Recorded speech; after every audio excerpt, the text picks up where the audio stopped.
The midwife never spoke of it again. In the autumn of 1869, on the edges of Hollow Creek, Virginia, 3 sisters were born beneath a sky the color of rust.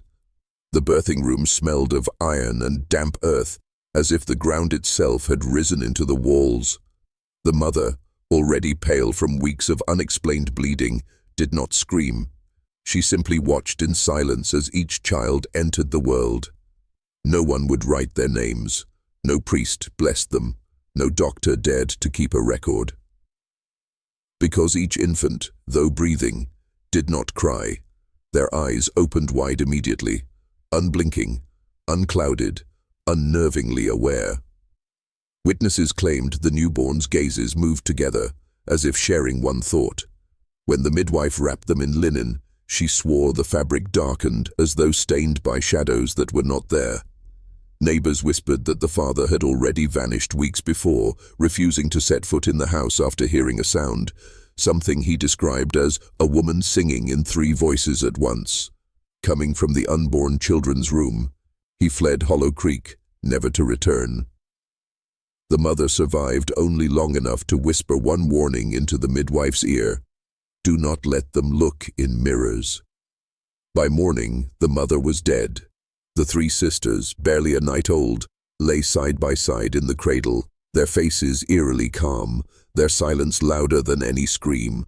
That silence would soon infect the entire town. For a while, Hollow Creek pretended the sisters didn't exist. They were raised in the corner of a decaying farmhouse on the edge of the woods, cared for by a distant aunt who never entered their room after dark. Villagers would pass by and swear they saw the 3 girls standing at the window, always in perfect stillness, their heads tilting at the same unnatural angle. No one taught them how to walk, yet they moved with uncanny grace. No one taught them how to speak, yet they whispered in unison. The aunt claimed she once heard them reciting scripture backwards in the dead of night, though no Bible was ever brought into their room. At Sunday gatherings, the townsfolk noticed something stranger still. Whenever the sisters appeared in public, animals would fall silent. Dogs lowered their heads, birds ceased to sing, and even horses refused to pull their reins near them. One farmer swore his cattle refused to drink water for 3 days after the girls simply walked past his field. By the age of 6, the sisters had become the town's unspoken curse. Children their age would not play near them. Parents crossed themselves when their shadows stretched across the dirt road. Even the pastor avoided eye contact, claiming their stares were not the stares of children, but of something older. And yet, despite all this, they were never sick, never weak, never afraid. What unsettled Hollow Creek most was not their strangeness, but their strength. When a storm struck in the spring of 1875, it was the 3 sisters who stood untouched in the rain, clothes dry, hair unmoved, as lightning struck around them. That night, the town began to whisper a darker thought. Maybe the 3 sisters weren't children at all. It happened in the summer of 1876. A boy named Samuel Hart, just 9 years old, dared himself to follow the sisters into the woods. He was braver than most, sharp-tongued, wild with curiosity, and always seeking trouble. He told his friends he'd prove the girls were nothing but odd little scarecrows, and return with proof. They watched him go. He never came back. Search parties combed the woods for 3 days. The only trace of Samuel was his shoe, found neatly placed at the base of an oak tree. Not torn, not thrown, placed as if someone had carefully set it there. When questioned, the sisters said nothing. Not denial, not sorrow, only silence, their gazes fixed somewhere beyond the shoulders of the men demanding answers. Their aunt insisted they hadn't left the house that night, but few believed her. Then came the whispers. People claimed they saw faint lantern lights flickering deep in the forest, moving in strange patterns. Others swore they heard children's laughter, 3 voices in harmony, echoing between the trees at midnight. The town grew restless. Mothers kept their children indoors, doors were barred at dusk, and even grown men refused to walk past the sisters' farmhouse alone. But what disturbed Hollow Creek most was not the disappearance itself, it was what came after. Because 1 month later, Samuel's best friend Thomas was found on the edge of the creek at dawn, alive, but shaking, pale, and unable to speak. The only sound he made was a choked repetition of 3 words, gasped again and again until his throat bled. They were waiting. They were waiting. They were waiting.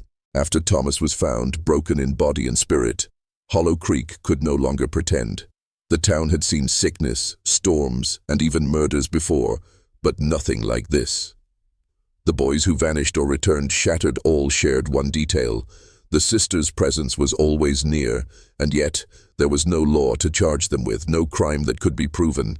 They were children, fragile in frame, mute in voice, yet every adult who looked into their eyes felt the same thing, a cold, unsettling pull, as if the girls knew something ancient and unspoken. At first, the town elders gathered in secret to discuss what to do. Farmers, merchants, the pastor, they met by candlelight in the church basement, whispering of curses and hexes. Some swore the girls were not born of their mother at all, but left on her doorstep by some darker hand. Others argued it was madness, that grief and imagination had twisted the truth. But then came the animals. One morning, the Peterson family woke to find every hen in their coop dead. Necks unbroken, no blood spilled, simply lifeless. The same week, a farmer's horse collapsed in the middle of the road, foam thick on its lips, its eyes rolled white. And each time, neighbors whispered, the sisters were seen walking nearby. By the end of the summer, men who once mocked the stories would cross the street rather than pass the farmhouse. Women clutched rosaries in silence when the girls entered the market. Even the pastor stopped visiting, muttering that prayer could not cleanse what he felt when he stood before them. The fear was no longer hidden, it was public, gnawing at the town like rot under the floorboards. And still, the sisters remained silent, watching, waiting. Because the truth was becoming clearer, Hollow Creek feared not what the sisters had done, but what they might yet be capable of. It began with the windows. Neighbors swore that each night, at the same hour, when the church bell rang once for midnight, the sisters would appear in the upper windows of their farmhouse, not together, but one in each window, facing outward, motionless. They never waved, never blinked, never even shifted. Just 3 pale faces staring into the black. Soon, people began to notice other repetitions. Each morning before dawn, they would walk barefoot across the fields in perfect silence, their thin white dresses trailing in the wet grass. They always walked in a triangle, never breaking formation, never speaking. And when they stopped, they would bend to the soil, pressing their hands into the earth as though listening for something beneath. Children who followed them swore they sometimes whispered, not words, but a kind of humming chant, too low to carry, yet unsettling enough to send even the bravest running back home. By midsummer, the patterns could no longer be ignored. Crops began to fail in patches, as if burned from beneath. Corn withered black overnight. Wells turned sour, the water tasting of iron and rot. The townspeople whispered, "The girls are marking the land." The strangest thing of all came on a Sunday morning. While the town gathered for service, the sisters appeared at the churchyard, barefoot and silent. They did not step inside. Instead, they walked slowly around the perimeter of the church, 3 times counterclockwise. Those watching from the pews froze, unable to sing, unable even to breathe, as if something heavy pressed down upon them. Afterward, the pastor tried to explain it as coincidence, but his hands trembled and his voice cracked. The truth was, no one believed him. It was not random mischief, it was ritual. And Hollow Creek began to understand. The sisters were not playing, they were practicing. It was Caleb Dyer who broke first. A farmer with more pride than sense, Caleb had lost half his cattle within a single week. Their bodies were found stiff in the fields, eyes wide, tongues blackened as if they'd swallowed poison. To Caleb there was no question who to blame.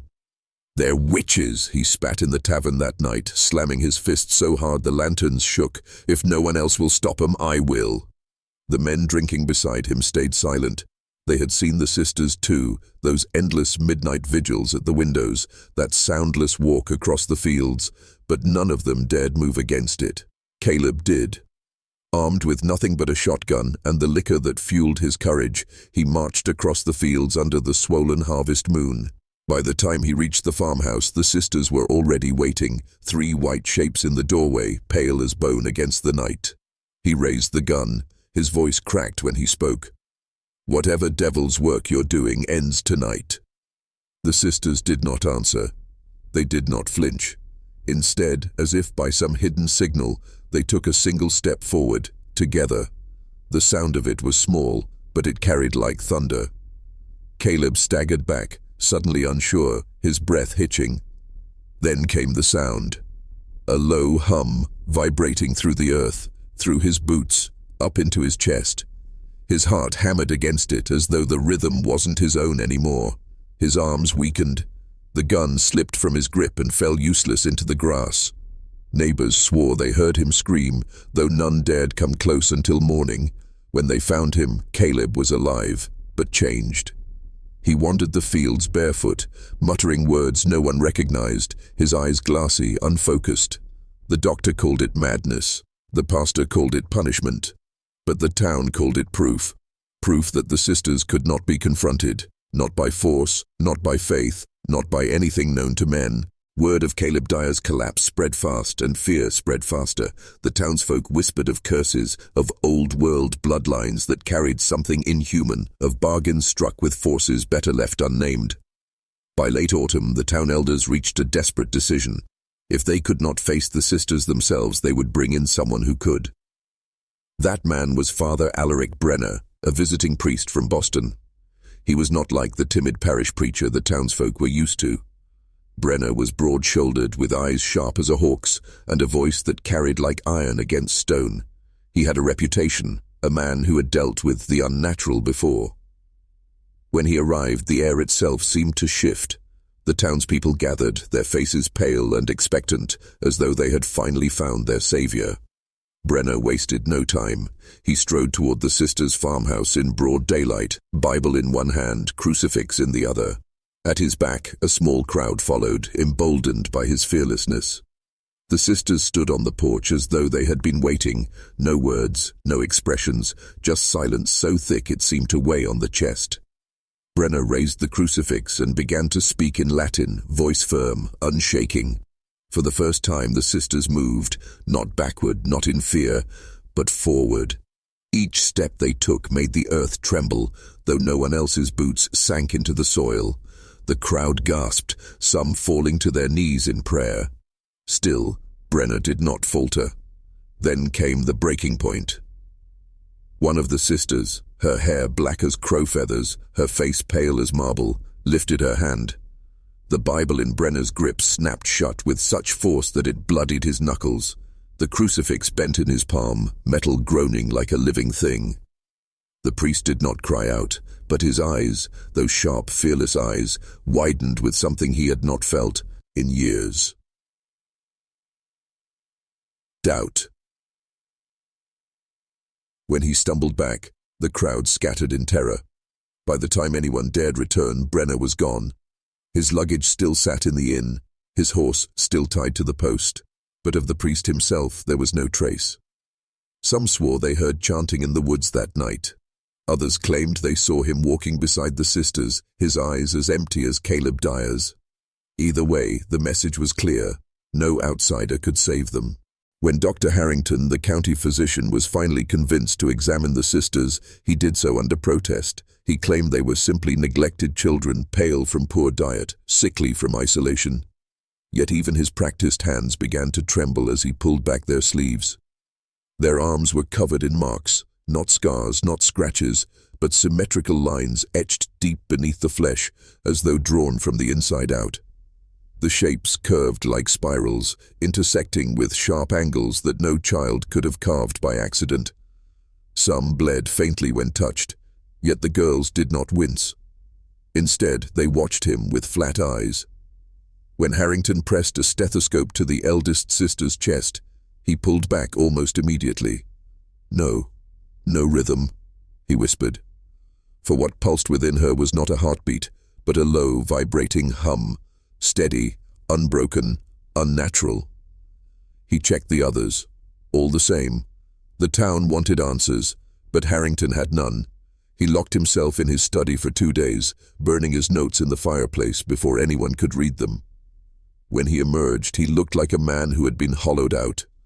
"Do not touch them again," was all he said. "Do not look too closely. There are patterns in their flesh that were not meant for human eyes." That night, he left Hollow Creek by horse and never returned. But the memory of those spirals stayed, and for the first time, even the skeptics began to whisper. Perhaps the sisters were not born. Perhaps they were made. It began with a sound. Not the cry of an animal, not the howling of the Kansas wind, but a low vibration that rattled through the floorboards of every home in Hollow Creek. The townsfolk awoke in unison, stepping out into the night as though summoned. Their lanterns swung in the darkness, and one by one they turned toward the wide open fields.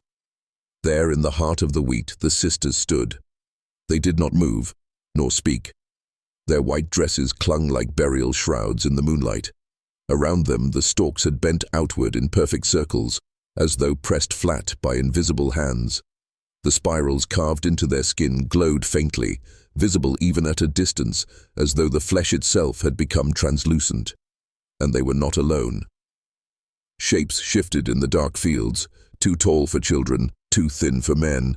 Their outlines shimmered, like smoke caught in human form, drawing closer with every second. No one dared approach.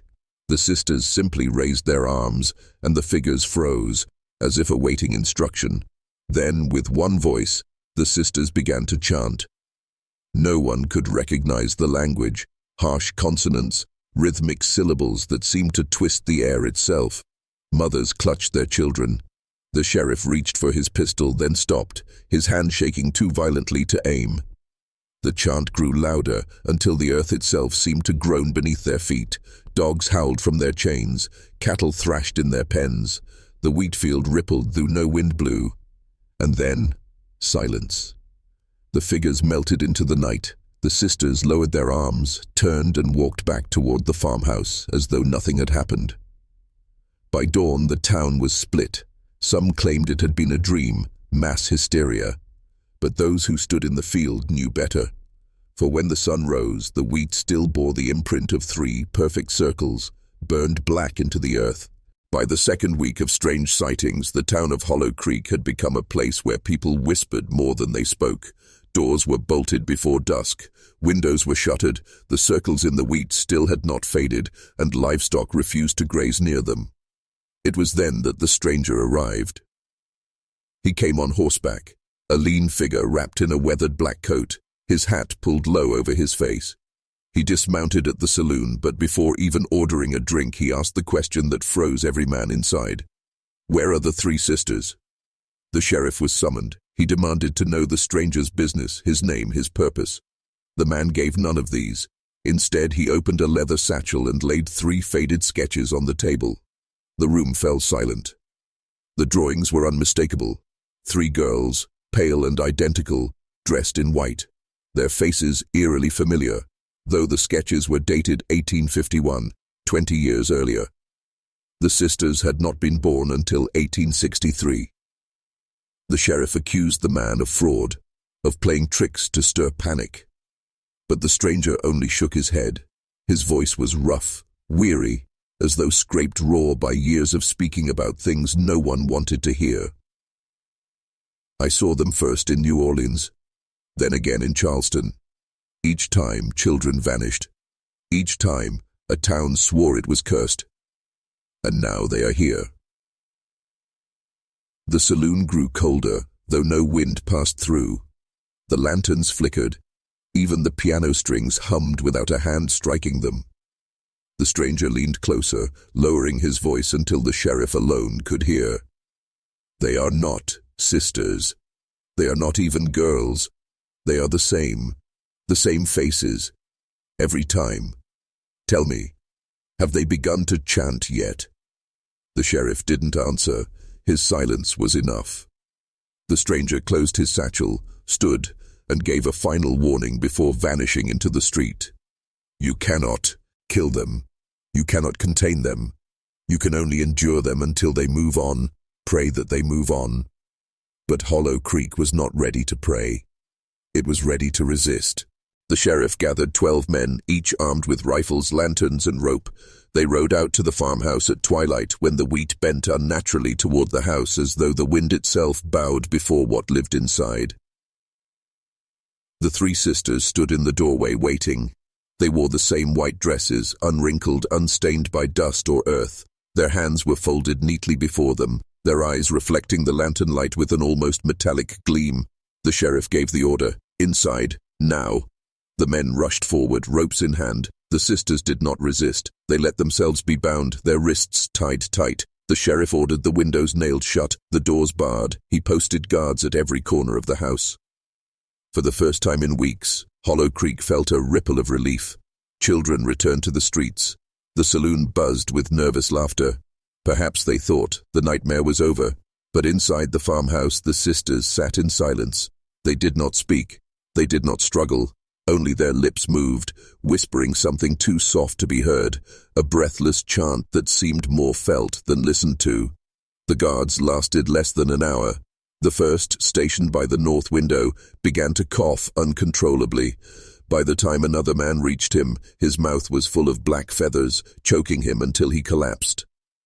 The second guard claimed he saw someone standing in the wheat, a tall figure, its arms stretched wide, its head a blur of shadow. He shot 3 rounds into the field, but no body was found. That night his own body was discovered twisted at the base of a tree, his eyes wide open, his jaw dislocated. Inside, the men who had tied the sisters grew restless.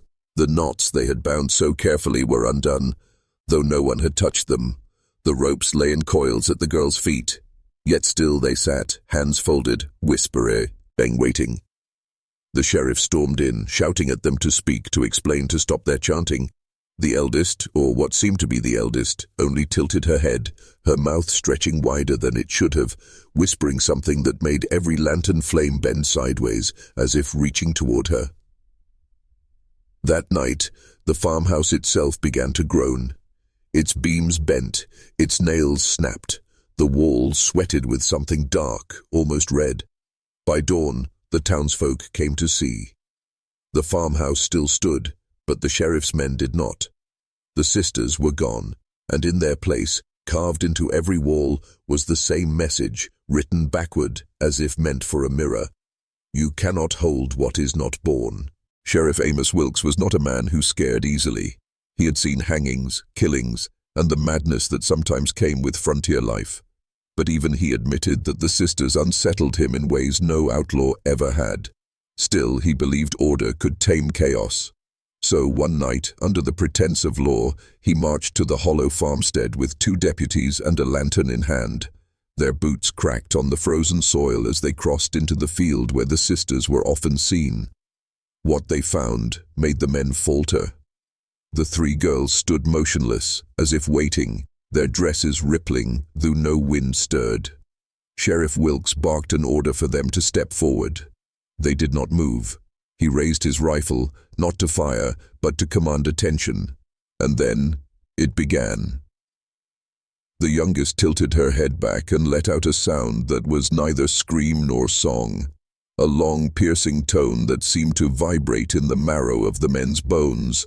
The lantern flame twisted violently, the ground itself seeming to quiver. One deputy dropped to his knees, clutching his ears until blood seeped through his fingers. The other stumbled backward, whispering prayers. Sheriff Wilkes, jaw locked in fury, fired a warning shot into the night sky. The sound vanished instantly. The girls turned their heads in unison, eyes locking onto him. Later he would confess that it felt like something was crawling behind his gaze, watching him from the inside out. The men fled before dawn, shaken beyond words. By morning, both deputies had resigned. The sheriff lasted 3 more days before riding out of Hollow Creek, never to set foot in Kansas again. The sisters remained, silent, waiting. By the winter of 1871, Hollow Creek had become a town suffocating under its own fear. Crops spoiled overnight, livestock wandered into the woods never to return, and children woke from dreams they could not explain, their bedsheets damp with tears. The whispers about the sisters no longer lingered in shadows. They roared through the streets.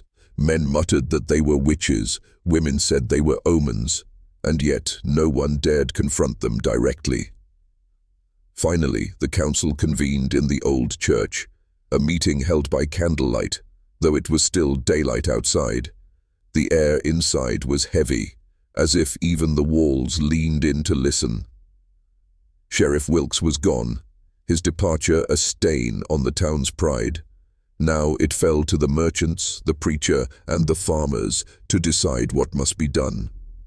Voices clashed like steel. Some demanded the sisters be sent away, marched out at gunpoint if need be. Others argued that doing so might provoke something far worse. One elder spoke quietly, warning that if the sisters were driven out, they would not leave empty-handed, they would take souls with them. The preacher rose then, hands trembling as he clutched his Bible. His voice cracked as he declared the sisters were not simply cursed children. They were a test, a judgment laid upon Hollow Creek itself. Drive them away, he thundered, and you may invite hell upon us all. Shelter them, and you risk corruption of every man, woman, and child. The council sat in silence, trapped between two fates. The candles flickered, though no draught entered the room. One by one, the flames snuffed out until only a single candle remained, burning with a strange, pale light. No one admitted to it later, but each man in that church swore the same thing. When they looked into that lone flame, they saw not fire, but the reflection of three figures standing in the snow, waiting for their decision. The council left the church that night with faces pale as wax. No vote was taken, no official decree passed, yet somehow the decision was unanimous. Hollow Creek could not endure the sisters much longer. Something had to be done. By dawn, the men gathered in the square, their boots crunching on fresh snow. They carried muskets, ropes, and lanterns, but none could look the others in the eye. These were farmers, merchants, fathers, yet what they were about to do belonged more to executioners than to men of God.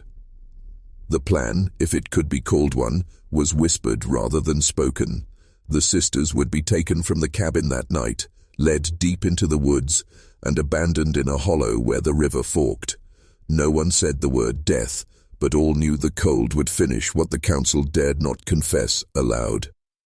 That afternoon, townsfolk went about their business in silence, avoiding the children's eyes whenever they appeared at the edge of the market road. The youngest of the three, with her tangled hair and frost-bitten cheeks, smiled at a farmer's wife as she passed. The woman dropped her basket in fright, spilling apples across the snow. Night came heavy and without stars. The men approached the cabin in silence, their lanterns dimmed. Yet as they neared, a sound drifted through the trees, a soft humming, a lullaby. It was not sung in any tongue they knew, but the melody curled through the air like smoke, wrapping itself around their chests until their hearts pounded with dread. One man dropped his rope, another turned and fled into the dark. Still the others pressed on, though their steps faltered. When they reached the cabin door, they found it already open, the fire inside long dead. The sisters were gone. But in the center of the dirt floor, drawn carefully with ash, was a perfect circle. Inside it lay three objects: a doll's head, a lock of human hair, and a silver crucifix split clean in half.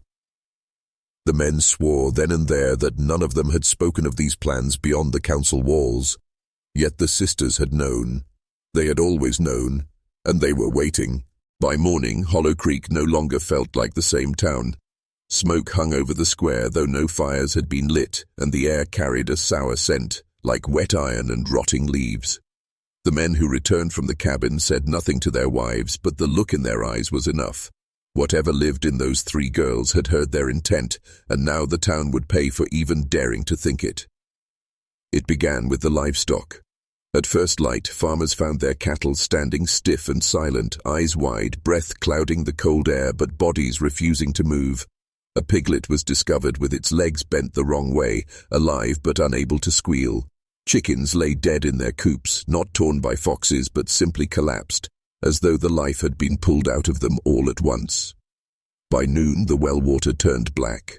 Not muddy, not fouled with ash, but ink dark and glistening, reflecting no sky above it. A child dipped a bucket, and when the liquid touched her skin, her arm broke out in welts. She screamed so loud the church bells rang in answer, though no hand pulled their ropes. That night, the lullaby returned. Every soul in Hollow Creek heard it, threading through the snowbound streets, soft as breath on the nape of the neck. Mothers stuffed rags in their ears, fathers pressed their palms to their temples, yet the tune still found them, burrowing beneath skin and bone until dreams were no longer their own. And in those dreams, the sisters came. They appeared not as children, but as pale figures standing at the foot of every bed, eyes wide, mouths shut, their faces tilted in unison. Some woke screaming, others never woke at all.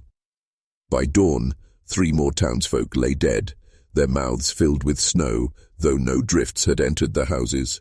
The council gathered again, this time with terror blazing openly in their eyes. "We should have finished it," one man hissed. "We should have buried them deep before nightfall." But another man only shook his head, voice breaking into a whisper.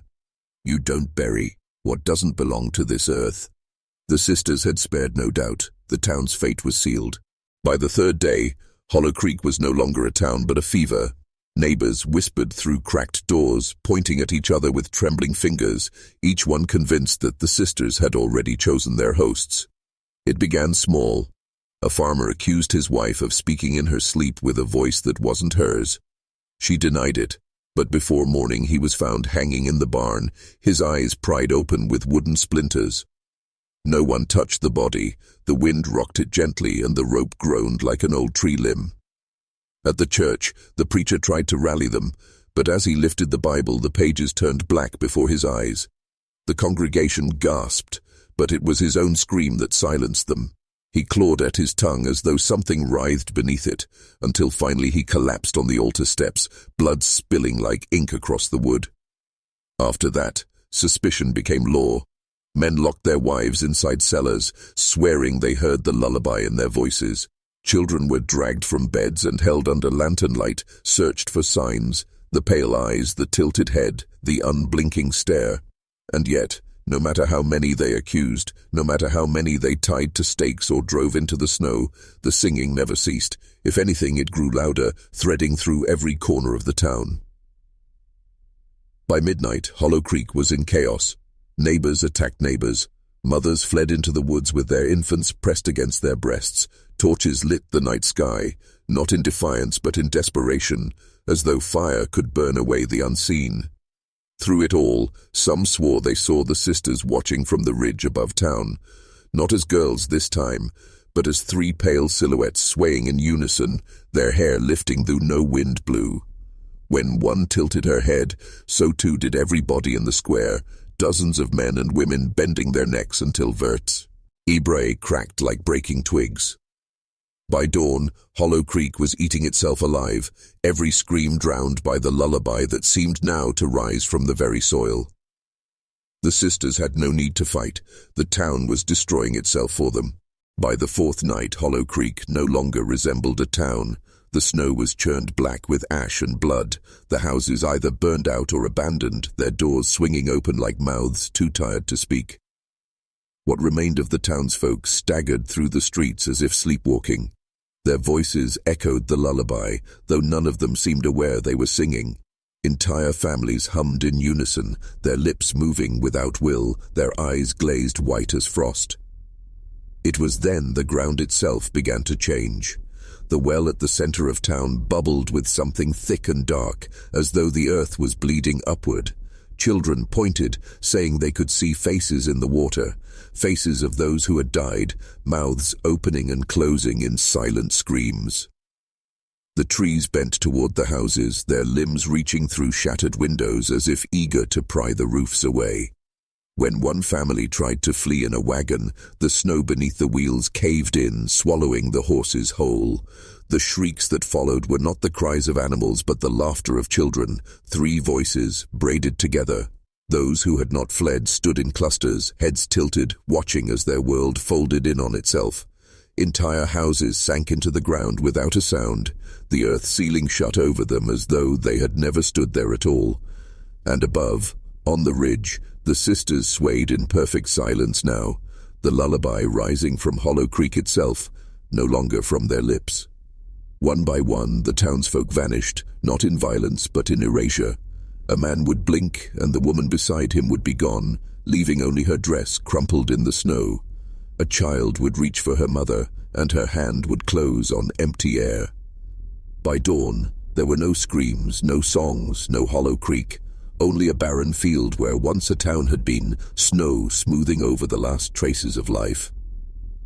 The sisters remained, pale figures fading slowly into the morning mist, as if they too were never meant to be remembered. Hollow Creek had not fallen. It had been unwritten. Weeks later, travelers from the next county over made their way toward Hollow Creek. They had heard rumors that the town had gone silent, that no messengers had passed through, that the church bell had not rung in nearly a month. The road was still there, though it seemed narrower, as if the forest had closed in. The snow was oddly smooth, no wagon tracks, no footprints, as if no one had walked that way in years. When the travelers reached the ridge, they stopped dead. Where Hollow Creek had once sprawled, fields, houses, the smoke of chimneys, there was nothing, only white emptiness, a great hollow plain where the earth dipped as if pressed by an invisible hand. No ruins, no ashes, no collapsed timbers, not even a nail. Yet there were signs something unnatural lingered. The well still stood in the center of the nothingness. A perfect stone ring, unbroken, filled with frozen black water. One man swore he saw a child's face beneath the ice, pressing its lips against the surface as if begging to be let out. Another heard the faint sound of singing, not carried on the air, but vibrating inside his chest. They camped nearby, unwilling to leave without proof. But during the night, the snow around their tents shifted. In the morning, one of their number was gone.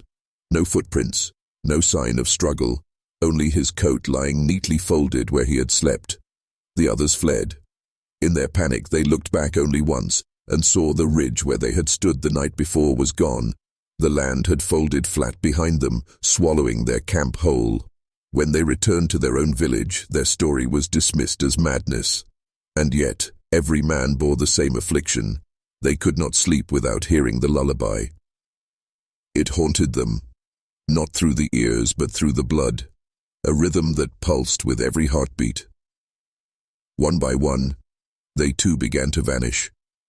And so, the legend of Hollow Creek spread, not through history but through whispers, each word a seed, each memory a contagion. By the summer of 1871, Hollow Creek was no longer just a town with whispers. It was a fracture in the surface of America itself. Scientists, priests, government men, and even charlatans had passed through its gates, each leaving more unsettled than when they arrived. Yet through it all, the three sisters remained untouched, unmovable, like living monoliths of something humanity was not meant to touch. But every cage, no matter how invisible, eventually begins to strain. On the night of August 17th, a storm gathered over Virginia. It was not the kind of storm the weathermen spoke of. It was too sudden, too localized, and too violent. Winds clawed through the trees like a predator through flesh. Thunder cracked in a rhythm too exact to be natural, a drumbeat that rattled the glass of every window in Hollow Creek. And inside the farmhouse, the three sisters stirred. The villagers swore that for the first time, they moved in unison. Their bodies rose from the straw beds, their spines straightening like drawn bows, their mouths opened, and the house seemed to shake as though the earth itself wanted to break away from them. No one inside could recall actual words being spoken, only sound, a keening, layered hum that felt older than language itself. By morning the orchard was gone, not destroyed, gone. The trees that had stood for 60 years were reduced to nothing but dark soil, as though they had never existed at all. Farmers crossed themselves and refused to enter the property. Women whispered that the sisters had eaten the orchard alive. Men swore they saw the girls standing at the edge of the field at dawn, their hands black with sap that looked disturbingly like blood. From this night onward, Hollow Creek began to split. Half of the town wanted the sisters cast out, burned, exiled, buried, anything to break the chain of fear. The other half whispered of opportunity. If the sisters could erase orchards, what else could they erase? Wars, enemies, even death itself. The sisters themselves offered no answer. They simply stood silent, as though waiting for the world to decide whether it would destroy them or kneel before them. And so the breaking point came not from the sisters, but from the people who surrounded them. Because when human fear and human ambition meet in the same dark place, history guarantees only one outcome: blood. The decision came not from a single voice, but from the fever of many. By late August of 1871, Hollow Creek was divided beyond repair. The tavern at the center of town, once filled with talk of crops and livestock, now echoed with only two words: the sisters. Each night the whispers grew louder, more venomous, until even the most level-headed men began to drink not to forget, but to ignite the courage to speak what they feared. They must be dealt with. It started as a drunken suggestion. By the next night, it had become a plan. A mob formed, not of strangers, but of fathers, husbands, and sons who believed they were protecting their homes. They carried torches, axes, and rusted muskets from the Civil War, their faces hardened by fear disguised as duty. No one dared call it murder. They called it cleansing. They called it justice. The women of Hollow Creek did not march, but they stood at the windows as their men passed by, clutching rosaries or weeping into aprons. Some prayed the mob would succeed. Others prayed it would fail. All knew that whatever happened that night, Hollow Creek would never be the same. The farmhouse lay at the edge of the orchard's void, its walls weathered and silent. Inside, the three sisters sat as though they had been waiting all along. Not one of them moved when the mob's boots thundered across the earth. When the men broke down the door, they expected screams, pleading, resistance.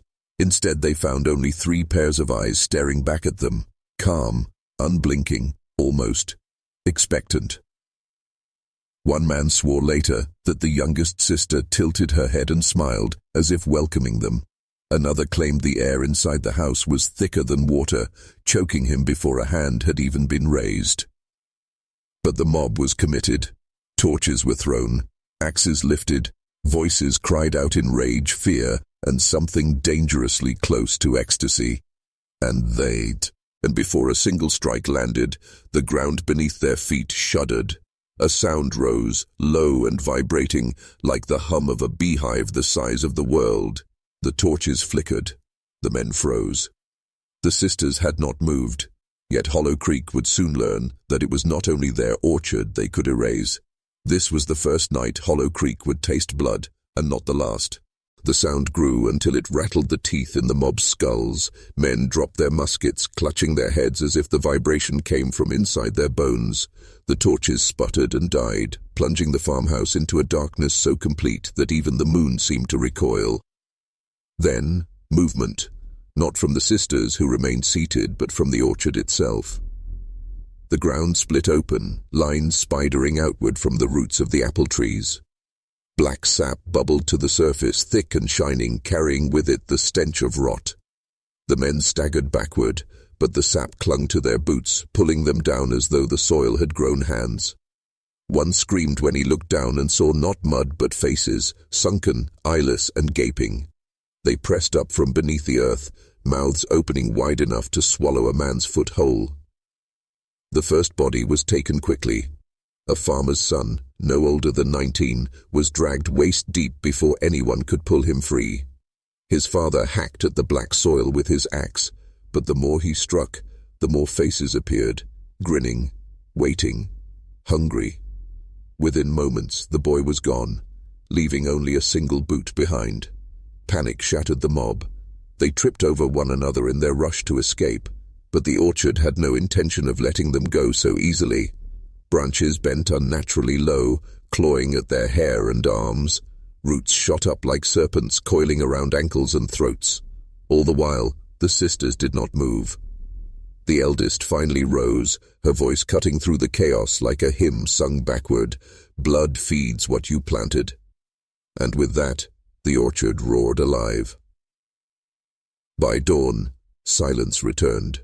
The mob was no more. The farmhouse stood untouched, its windows dark and watching. In the orchard, not a single body remained. Only fresh blossoms swayed on every branch, their petals redder than before, as if dipped in the very thing the soil had swallowed. Those who had stayed behind in town would later wonder, had the men ever truly left for the farmhouse, or had they walked willingly into the earth itself? The truth lay in the orchard, and the orchard never gave back what it claimed. The sun rose over Hollow Creek, soft and golden, but the town woke to a silence so sharp it cut deeper than any scream. Church bells rang at dawn as they always did, but fewer men filed into the chapel pews. Wives lingered at their doors, eyes scanning the dirt road that led out toward the farmhouse, waiting for boots that would never return.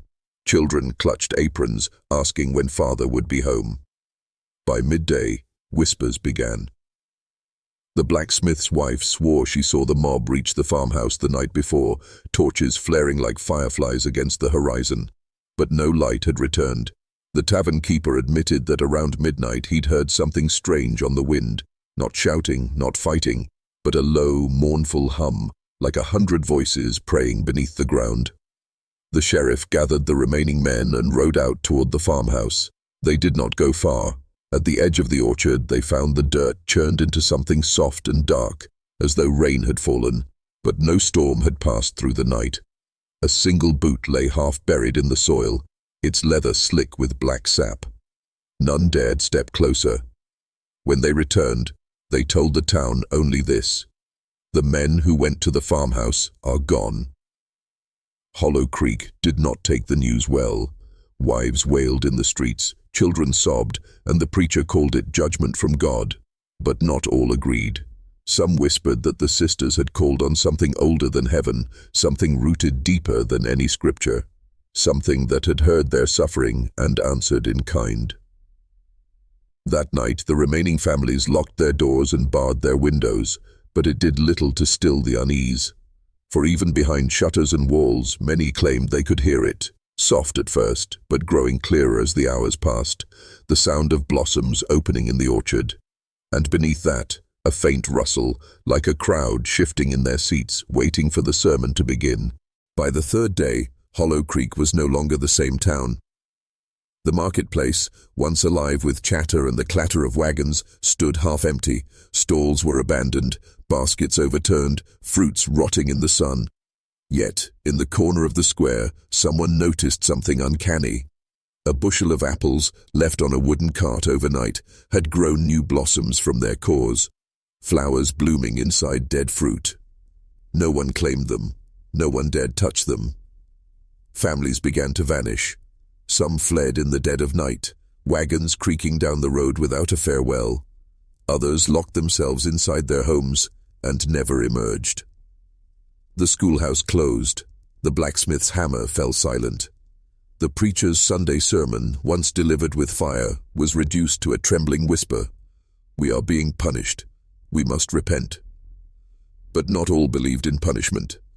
A small group gathered behind the tavern, whispering that perhaps the sisters had been chosen, not cursed, that what had taken the men was not wrath, but transformation. They pointed to the orchard. No matter how many torches had scorched it, the trees had grown back thicker, fuller, their blossoms glowing pale even under the moon. Some swore they saw the faint outlines of faces in the bark, men's faces, eyes closed as if dreaming. The sheriff tried to rally courage, but his voice cracked when he admitted the truth. The farmhouse stood untouched, the sisters unseen, yet no one dared cross its threshold. It was as if the land itself guarded them. Every night the humming returned, low and resonant, as if the earth carried the sound through its roots. And with it came another noise, subtle but unmistakable, a faint tapping, like knuckles rapping against wood. Some said it came from the orchard, others said it came from beneath their very floors. Paranoia bloomed as fast as the cursed flowers. Mothers pressed their children close, fathers sharpened tools, not for work, but for defense. Yet no one dared to ask aloud the question that haunted them all. If the men who marched to the farmhouse had not died, then what had they become? It began quietly. At first it was only a boy, Samuel Harker, barely 12 years old, complaining of an itch at the base of his neck. His mother scolded him for scratching, fearing fleas, but when she pulled down his collar, she saw something that froze her blood. A tiny green shoot had broken through the skin, delicate as a sprout in spring soil. She tried to pluck it free, but the boy screamed in agony. It was not resting on him, it was growing from him. By dusk, word had spread. Samuel was locked inside his home, his cries echoing through the thin walls. The town doctor, white-faced and shaking, tried cauterizing the wound with a hot iron. The sprout blackened and curled, but by morning it had returned, taller, stronger, now branching into two tender leaves that trembled when he breathed. Soon, he was not the only one. A woman in the market fainted when she pulled off her glove to reveal a vein on her wrist that shimmered gold, not blood, but sap coursing beneath her skin. Another man stumbled into the tavern, his shirt torn open to show blossoms breaking through his chest, their petals damp with sweat. The bartender refused to serve him, whispering that the orchard had mocked them. Panic spread like wildfire. Families searched one another for signs, for roots, for flowers, for veins turning strange. Some found nothing, yet their relief was short-lived, for they realized that anyone might change at any hour. The curse did not come with warning, and all the while the farmhouse loomed on the horizon, its windows dark, its walls untouched, as if daring the town to admit the truth. The men who had gone to the sisters had not perished. They had become the orchard itself. The roots were not done spreading. They had only just begun. The council met in secret. No bells were rung, no torches lit. Only a dozen of the town's most respected men gathered in the back of the chapel, the scent of candle wax thick in the air. Their faces were pale, their eyes darting to the windows as if the orchard itself might be listening. They spoke in whispers, though their voices trembled with rage. "It spreads too fast," hissed one. "My wife, her hair turned green at the roots overnight. She hides it under her bonnet, but I see it. She will not last the month." Another slammed his fist against the table. "This is no illness, it is witchcraft, and every curse has a source." They all knew what he meant. The farmhouse, the sisters. Someone muttered that it would be safer to burn the infected, cleanse the town with fire before the rot consumed them all. Others argued exile, forcing the cursed into the hills, but the majority agreed. None of it mattered if the sisters still lived. As long as their house stood, the orchard would keep feeding. The plan was brutal in its simplicity. They would go at midnight, carrying oil, pitchforks and torches. The orchard would be burned to the roots, the farmhouse reduced to ash. The sisters, if they still walked among the living, would meet the flames with it. There was no vote, only silence. And then, one by one, the men nodded. The decision spread through the town like a second plague. Some wept, others rejoiced, but most kept their silence. The infected begged for mercy, swearing they still felt human, but the council would not listen. They believed they were saving what little remained of their world. That night, while mothers clutched children and shutters were barred tight, the mob gathered at the orchard's edge. Torches flared against the black sky. The roots at their feet seemed to tremble, as if aware of what was coming. One man whispered a prayer, another spat. Then, together, they marched toward the farmhouse. The orchard groaned. The first torch hit the dry thatch of the farmhouse roof with a crackle. The second was thrust into the orchard itself, its flame licking at the roots. For a moment, the mob cheered as the fire caught, spreading from branch to branch like veins of lightning in reverse. The orchard glowed red, its blossoms curling, its twisted fruit bursting with pops that sprayed black sap. But then, something stirred. The trees shuddered as if alive. Leaves tore free in a whirlwind, cutting across the men's faces like blades. A root surged up from the earth, wrapping itself around one man's ankle, yanking him screaming into the soil. Another villager swung his torch wildly, but the branches coiled around his neck, silencing him in an instant. Still, the mob pressed forward. The fire was their only hope. The farmhouse was now fully ablaze, its windows glowing like the eyes of some burning beast. And through the smoke the sisters appeared. They did not scream, they did not run. The elder stood in the doorway, her pale hair illuminated by the flames. Her sister lingered behind her, half shrouded in shadow. They looked not afraid, but almost satisfied. "You should not have touched it," the elder whispered. her voice carrying through the roar of the fire. At that moment, the orchard howled. Not with wind, not with flame, but with a sound like children crying, like voices torn from throats. The ground split, vomiting roots that thrashed like serpents. Fire spread across them, but it only seemed to make them angrier, hungrier. Men dropped their torches and fled. Some didn't make it far, dragged back by tendrils of bark that burrowed into their skin. Others were swallowed by the earth itself, their final cries muffled beneath the dirt.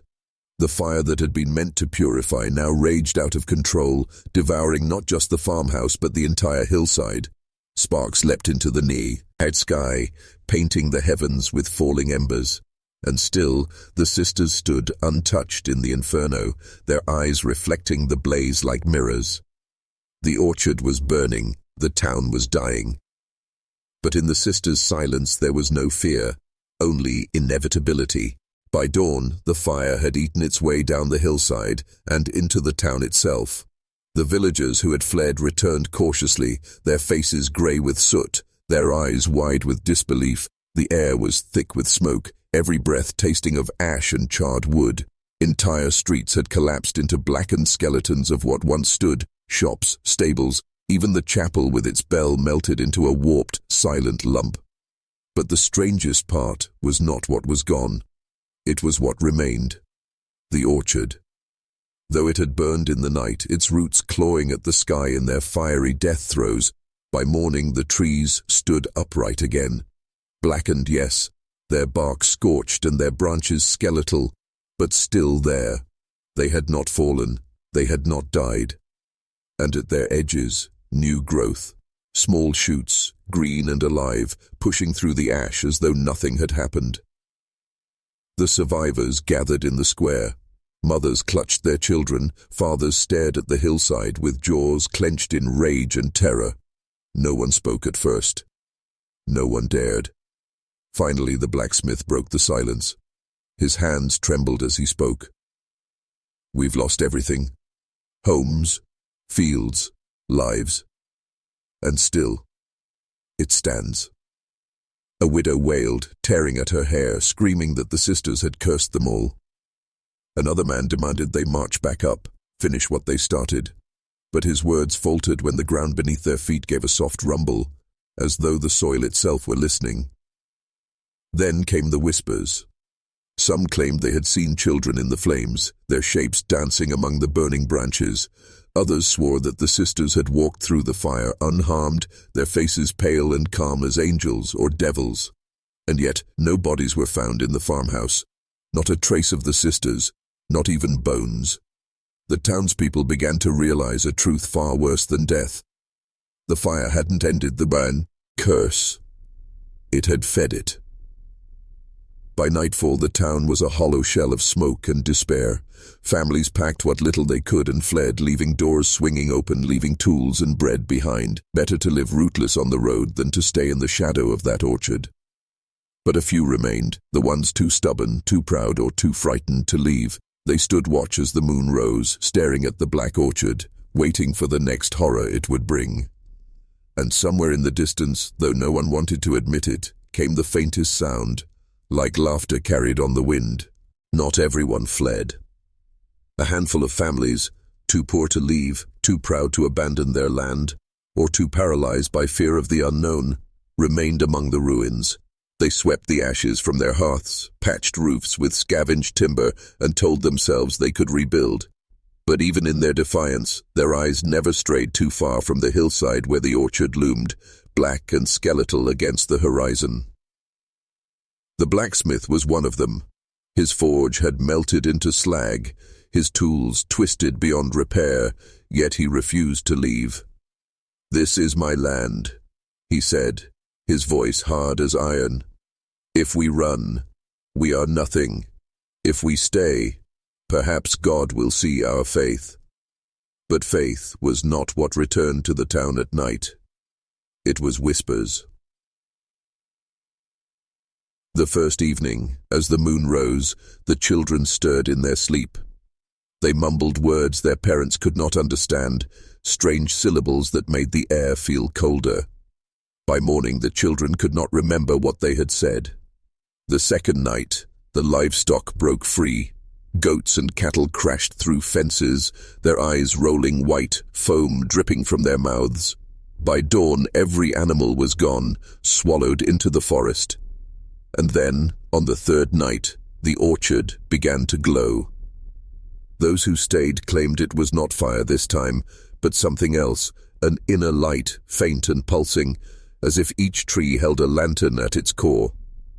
The blackened branches looked alive again, stretching not toward the sky, but toward the town, as if beckoning. The widow who had wailed in the square could bear it no longer. She packed what she could and set out before sunrise, walking barefoot on the ash-dark road. She never reached the next village. Her body was found days later in a ditch, her face twisted not in pain, but in something stranger, like awe. The survivors left behind whispered of curses, of bargains they did not understand. Some swore they heard voices calling their names from the orchard. Others claimed to see figures, children's shapes, moving between the black trunks when the moonlight fell just right. By the end of the week, only 7 remained. They had stopped speaking of rebuilding. They no longer opened their doors after dusk. And still, every morning, green shoots pushed higher from the blackened earth. The orchard was growing again. The orchard did not rush. It did not storm the village with fire as it had once done. Instead, it waited, slow, patient, inevitable, as if savoring the unraveling of those who had defied it. The last 7 survivors clung together like brittle reeds in a storm. They kept lanterns burning through the night, prayed in whispers, and refused to look toward the black ridge. But the orchard was already among them, and it had no need of fire anymore. The blacksmith was the first. He swore he would outlast the curse, that his hands of iron would rebuild what flames had taken. But one morning, the others found him kneeling by his ruined forge, hammer in hand, beating endlessly on nothing, swing after swing, his arm broken, his eyes vacant. He was not dead, but something in him was gone. By nightfall, he stopped moving. They buried him in the cold ground, though some whispered he was already buried long before. The widow followed next. She claimed she heard her children's voices calling from the orchard. She wandered into the trees, her sobs echoing in the night, and never returned. The next morning, her shawl was found tangled in the branches of a tree that had not stood there the night before. On the third night, the schoolmaster woke screaming. His eyes rolled white, his hands clawed at his chest, and he gasped that something was inside him. The others held him down, but his skin bulged and writhed as though roots twisted beneath it. When he fell still, they dared not touch his body. By dawn, the bed where he had lain was covered in soil, and a sapling had already broken through the floorboards. The 4th and 5th were a couple, husband and wife, who had sworn never to leave each other. They locked themselves in their home, boards nailed across the windows, but by morning the house stood silent. When the others pried it open, the rooms were empty, the bed untouched. In the center of the table, where their lantern should have been, sat 2 bowls filled with fresh fruit that had not been seen since the orchard burned. That left only 2. The apothecary and his daughter. They lasted the longest, surviving on herbs and rainwater, refusing to step beyond their threshold. But the orchard did not need them to leave. Its branches reached closer each night, stretching down into the village, curling like fingers across rooftops. The daughter was the first to falter. She whispered to her father that she had dreamt of biting into an apple that tasted like blood. When he awoke, her side of the bed was empty. He found her outside beneath the orchard's edge, standing perfectly still, her face turned skyward, her eyes open but unseeing. The apothecary buried her with shaking hands, though the soil seemed to resist, pushing back against the shovel. That night, the last light in the town went out. His lantern, his fire, even the stars above, all smothered into blackness. When the sun rose again, the apothecary was gone, and the orchard was whole once more. By 1892, the 3 sisters had become a name whispered only behind locked doors. Their presence had spread like smoke, unseen but choking, And yet, for all the hysteria, all the rumors, all the unexplainable disappearances, there remained one detail that confounded both the church and the state. There was no official record of their existence, no census entries, no baptismal names, no school records. It was as if the Hollow Creek sisters had been erased before they were ever written down, and this was not a coincidence. The few men who dared to investigate, the clerks who tried to ink their names into ledgers, all suffered strange accidents. One drowned in a shallow basin of water, another went blind overnight, and another simply vanished mid-step, leaving only his shoes behind. By the third attempt, officials quietly abandoned the effort. To write them down was to invite them in, and no one wanted that. But silence has its own weight. Families who had seen the sisters were bound by an unspoken pact, never to speak too long, never to describe them fully, never to let their names linger in a sentence. Entire dinner tables would fall quiet if the subject even brushed the edge of conversation. This silence, however, did not erase them. It made them larger. What is unspoken grows louder in the mind. What is unwritten grows harder to contain. By 1892, Hollow Creek was no longer a town. It was a rumor. Farmers abandoned their land, churches boarded their doors, and the mapmakers quietly removed the name. Hollow Creek was officially gone. But the sisters were not. They had not aged. They had not weakened. Their presence remained at the center of the abandoned valley, a hollow silence that devoured all who trespassed. And the strangest truth was this: people stopped questioning what the sisters were. Instead, they began to ask something far more dangerous. Why had they been born at all? The answer did not come from the church, nor from the crown. It came from a letter, an artifact almost no one should have ever seen. In 1893, a traveling priest claimed to have found it tucked inside the pages of an old psalter left behind in Hollow Creek's abandoned chapel. The letter was dated 1837, nearly half a century before the sisters appeared, and bore the seal of a secretive medical society known only by its initials, OPA. It spoke of an experiment commissioned by men of influence, lords, financiers, and church elders who believed that humanity could be pushed beyond its natural limits.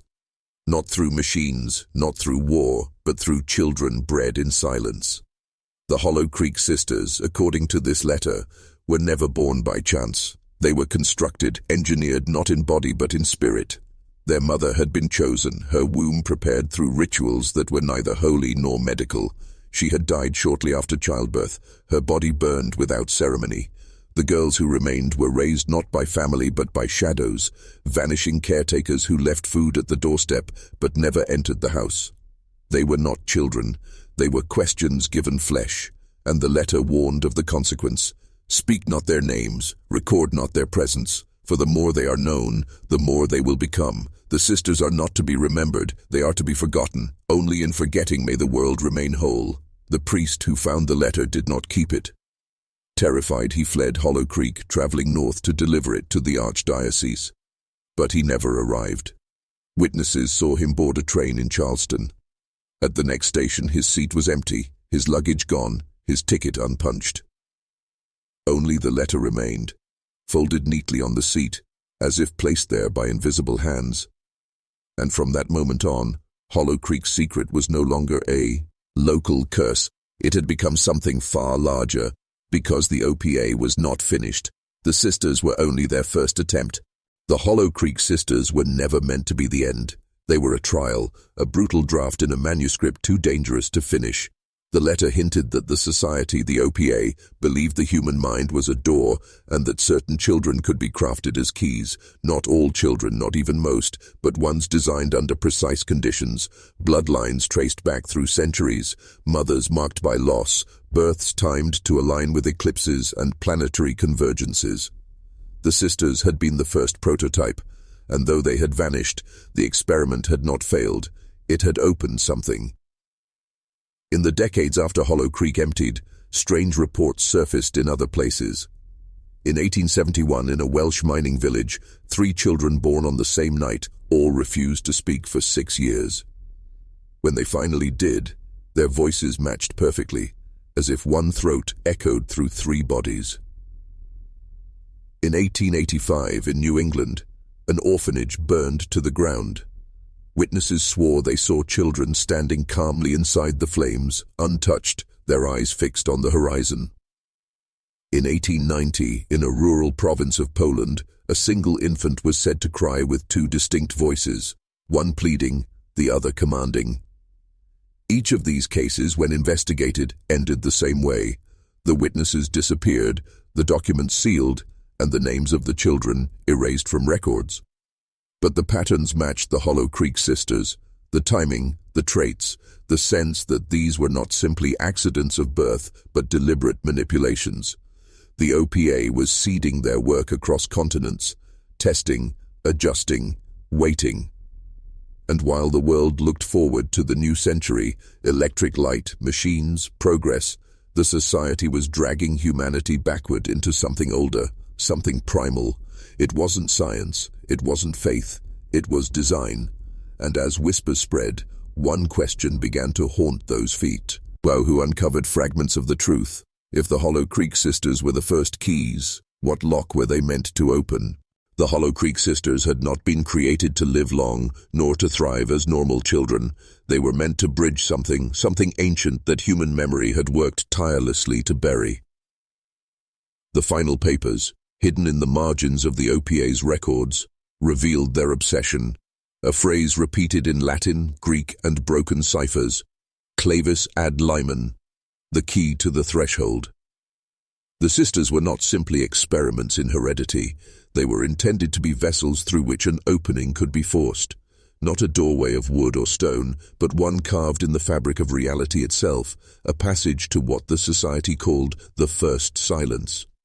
The first silence was described as the state before human thought, before language, before history itself.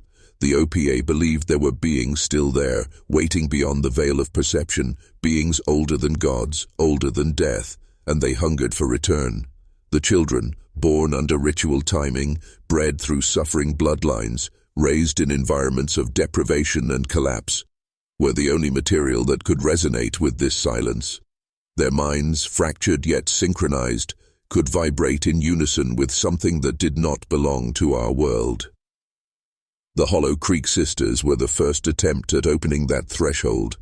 Their sudden disappearance was no accident. They had not fled. They had crossed. And the reason Hollow Creek withered afterward, why crops died and people abandoned the land, was not simply economic decay. It was the residue of what they had left behind, a hollowing, a sucking absence that spread like frost through the soil. The OPA did not stop. They continued, scattering their work across the 19th century, each trial more refined, each failure teaching them how to better tune a child into a lockpick for reality. Which means the true horror is not in Hollow Creek's past, it is in its echo. For if the Hollow Creek sisters were only the first key, then somewhere, sometime, another lock will turn. And when it does, the world we know may not be the one that remains.